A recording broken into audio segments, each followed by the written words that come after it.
Alors, David Johnson-Bucher, je suis origine britannique. Je suis en Suisse environ 20 ans, un peu plus que 20 ans maintenant. Et j'étais dans l'informatique, ou toujours dans l'informatique depuis très jeune. Et depuis ce moment-là, j'ai toujours travaillé dans ce domaine.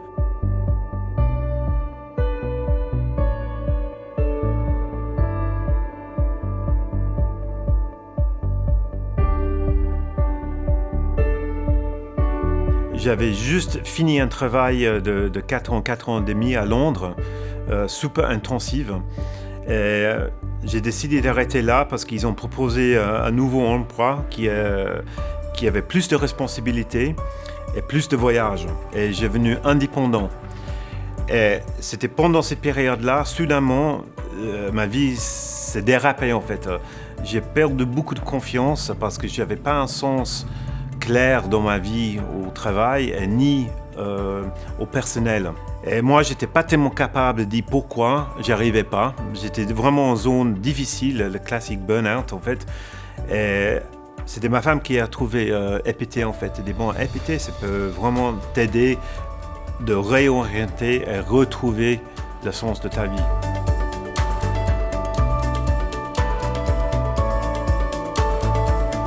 Ah, mais malheureusement, il n'y a pas une seule chose. C'était vraiment une accumulation de beaucoup de choses en fait. J'arrivais pas à faire bien comme j'avais fait avant. J'ai perdu la confiance en moi. Plus quand j'étais indépendant, j'ai gagné pas du tout comme j'ai gagné avant. On avait des stress financiers, on avait des enfants qui ont commencé à grandir, ils étaient tous teenagers.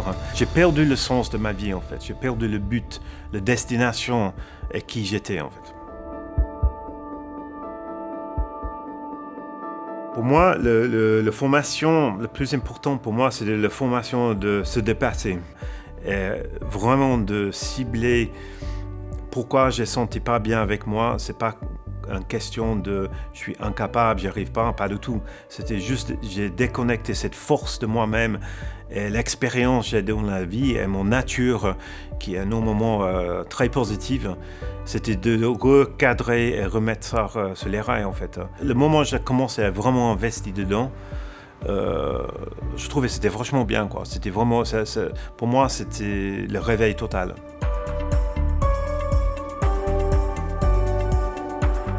J'étais beaucoup plus attentif sur les annonces qui passent et j'étais beaucoup plus ouvert au travers de mes amis au terme de réseautage et tout ça. Et soudainement, il y avait un poste qui a ouvert et c'était un ami qui a dit bon, fais attention David, ces postes c'est vachement intéressant. J'ai lu le poste, j'ai dit bon c'est parfait, je correspond tout à fait bien.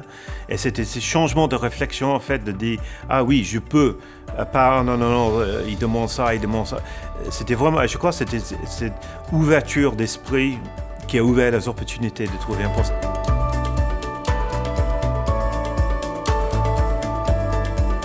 Pendant cette période, on pense tout qui est totalement noir et il n'y a pas un sortie. J'étais toujours confiant dans ma vie, j'avais toujours la maîtrise totale et à un bout de moment, je n'avais pas. Mais je ne voulais pas accepter ça de moi-même. Et c'est une spirale en fait, c'est assez noir pour les gens qui ont vécu ça. C'est super noir, mais accepte l'aide. Même si tu ne sens pas bien, accepte l'aide parce que c'est le seul moyen. C'est rare, personne ne peut sortir ça eux-mêmes.